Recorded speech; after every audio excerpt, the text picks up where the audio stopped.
Hello everyone and welcome to our channel. Today's video is on ADAS technology, which is Advanced Driver Assistance System. Before moving forward, I would request you to please increase the speed of this video as per your convenience. Thank you. So let us move forward. Now, as we all know that the modern day transportation system has four major pillars, which is ACES. So A stands for autonomous driving. Autonomous driving has been a vital player in the modern transportation system. So let us begin and start with ADAS. The circle of safety. There are multiple sensors which are present in a vehicle similar to this car and which contributes to the ADAS. So the first one is long range radar. I would use the marker or instead the laser pointer to showcase it. So the long range radar is used for adaptive cruise control. All these is ADAS technology I will explain in the further video. Okay, so the first thing is adaptive cruise control, which is calculated by using the long range radar. The second is Lidar. Lidar is yet another technology which is very costly compared to radar as well as cameras and ultrasounds. Okay, so the Lidar is responsible for emergency braking, pedestrian detection, collision avoidance, etc. The cameras are forms a major contributing factor and a major contributing part of the ADAS systems. Okay, so what cameras do is they identify and recognize the traffic signs. They are useful in lane departure warning. They are useful for parking in any condition. They are also used to get a surround view. The next thing is short slash medium range radar. So it is used for the purpose of crossing traffic alert. So it is also used for getting rear collision warning, etc. The next and important thing is ultrasound. It is useful as the ultrasound sound system is used for near distances, very tolerant distances. So it is used for parking assistance. Now you can see that in this view they have highlighted everything: the surround view, the parking assist surround view, the rear collision warning area, the parking assist, the cross traffic alert, the adaptive cruise control, and the emergency pedestrian detection collision avoidance. So these are the systems. Let's move forward. Now there are various types of ADAS. The first one is adaptive cruise control. In this GIF, you can see that the car which is running at a high speed suddenly stops into the on the highway, and the bus which is present behind, which has a dash cam, is able to capture this moment. So this car stops, and this bus also stops because it has an adaptive cruise control in it. So after which a car from behind the bus hits it, and evidently the bus also hits onto the car which has stopped on the highway. So you can see the speed of the cars that is on this highway. So what happens is, I'll explain in a very simple language. A car similar to what this bus has currently has the adaptive cruise control, where you have to on the adaptive cruise control. What happens is the car has some sensors which have long range radar, as we have seen in the previous slide. The long range radar which sends a wave, and then that wave is reflected back, and a sensor again receives the wave, and thus it calculates the using the speed of the wave, it calculates the distance between the front car and the ego vehicle. So this is how you can calculate the distance between the cars. So this distance is calculated on a on a very small second basis, so you can get a clearer picture of how the distance of the car from your vehicle is. So accordingly the vehicle can adjust the speed. If the car in the front stops, then your car also stops. The next thing is autonomous emergency braking. Now what happens in this autonomous emergency braking? For example, consider this vehicle. So this vehicle's it stops instantaneously in front of your vehicle. Then what your vehicle will do is it will give you some forward and rear collision warning. In this case, you will be getting a forward collision warning. And if you fail to turn your brake, if you fail to apply your brakes, this vehicle, if it is equipped with autonomous emergency braking, it will automatically stop. It will automatically apply the brakes. So this is what AEB is. The next thing, as I've explained before, is forward collision warning and reverse collision warning. So reverse collision warning is used specifically in case of valet parking, which is also called as parking assist, and the forward collision warning is used as in for autonomous emergency braking. Now let's move forward. The next thing is autonomous valet parking or autonomous parking assist. So these kind of technologies are very famous in current market, and there are many companies which provide these kind of technologies, including Audi, Mercedes, Skoda, and many more companies. Okay, recently the MG Gloster also has this technology. Even the XUV 700 is also supposed to have this technology. It is also supposed to have autonomous parking assist. Okay, so what happens is there is a tracker, there is a camera, there is an as we have seen in this slide before, that there is an ultrasound sensor which is useful for parking assist.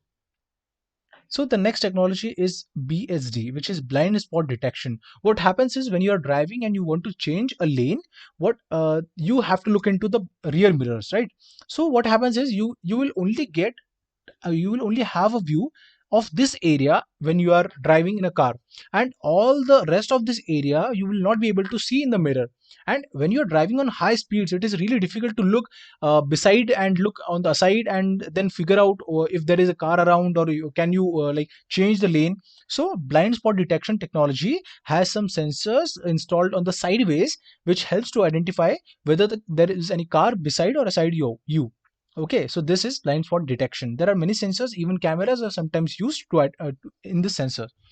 The next thing is lane departure warning. As you can see, there are white and yellow marks beside the roads to differentiate the different routes.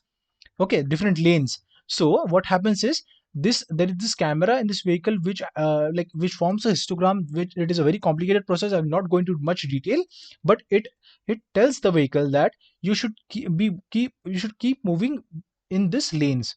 Okay, if you like by mistake cross the lane, it tells you that, it gives you it flashes a warning, and it notifies you that you are changing the lane, or do you really want to do it, or you that it is happening by mistake. So this is the thing. The next thing is driver drowsiness detection. Now this is a very important, and which is a very contributing factor in modern days accidents. So what happens is nowadays, since you have very long distance vehicles, long distance range vehicles, so you like many people, what they do is they travel 100 kilometers, 1000 kilometers per day, or maybe in 2 days. So they like the drivers are really drowsed, and they feel sleepy while driving the car. So what happens is the driver drowsiness detection technology, it senses that you are sleeping or not. So it monitors your eye movement and the kind of like facial expressions, and it identifies it. And if you are feeling sleepy, what it does is it simply parks your vehicle on the side of the road and it stops. So this is very helpful because it avoids the accidents and other injuries. The next thing is hill ascent or descent control. So you might have played this game. I don't know recall the name of this game, but I have played this. Like I used to play this every time. So this is a similar technology which is hill descent or hill ascent control. So there is a PID controller which is used. I will not go into much details, but this is a modern day technology, and it is used in very few vehicles, because mostly into the SUVs and the utility vehicles. Okay, in modern day sedans and like other hatchback, it is not used. So the next thing is adaptive headlight control, or which is also called as night vision assistance.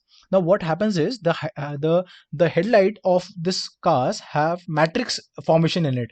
So what happens is it uses the machine learning background, and it identifies if there is a car in front of you. So in this image you can see that the car is approaching in the opposite direction to this vehicle, our vehicle. So in matrix LED system, what happens is the due to this algorithms, the car recognizes that there is a car in front, and what happens is the intensity of light falling on the car decreases as the car approaches the our vehicle. So it helps in for the opposite driver to drive safely, and it helps him to see what is happening on the road. So this is a very important technology. This helps a lot in this modern world. Okay, so now let us see what are the ADAS suppliers and the companies working on this ADAS softwares as well as the sensors. So this is comparison of the revenue generated in 2017 versus in 2020. So you can see that these are the top 7 suppliers of the ADAS technologies, including software, sensors, and whatnot. So as you can see that in 2017 we had almost 6.41 euro billion capital invested in, and the revenue that was generated from this. And right now it is 11 point, in the 2020 it was 11.50. So you can see that there is a 21%, like more than 21% of CAGR. Okay, so these are the 7 companies. If you want, if you are interested in this field of ADAS, you can work in either of these 7 companies, or there are many more other companies which contribute to 1.5 like billion euros of like revenue. So there are like there are many fish into the ocean. You just have to keep on learning. You just have to keep, like you just have to learn to swim, and then you will be able to work in any MNC or any of the top 7 ADAS suppliers company. So the first one is Continental, which is from Germany. Then there is Autoliv, Valeo, Magna, Bosch, which is again from Germany, Aptiv, which is from Ireland, Denso. There are many companies. Okay. Now these are the world's top companies working on self-driving cars. Like, okay, the first one is Apple, the Aptiv, Baidu from China, BMW from Germany, Continental from Germany, Daimler from Germany, Didi, which is a very famous car sharing platform, as well as it is working on adaptive technologies which can be helpful for autonomous vehicle. Ford is also into it. Then there is Honda from Japan, General Motors from USA, Hyundai, Huawei, Lyft, which is also very famous in US and the Northern America, Bosch, Nissan from Japan, Renault from Europe, Nvidia, PSA Group from from France, Paccar Group, Mercedes from Germany, SAIC Motors from China, Tata, Tencent, Volkswagen, Waymo, which is also very famous for its self-driving cars. Tesla is the market leader in this segment. Valeo, Uber, Volvo, even Volvo and Uber has this partnership where they are building self-driving cars. Then SoftBank has also invested in this technology. So this is the future, and I believe that the ACES will definitely change the modern day transportation systems. And thus, if you are interested in this field, learn more, like learn to swim in the ocean, and you will find many opportunities. And that's it from our today's video. Hope you liked it. Please do like, share, and subscribe to our channel. Thank you so much.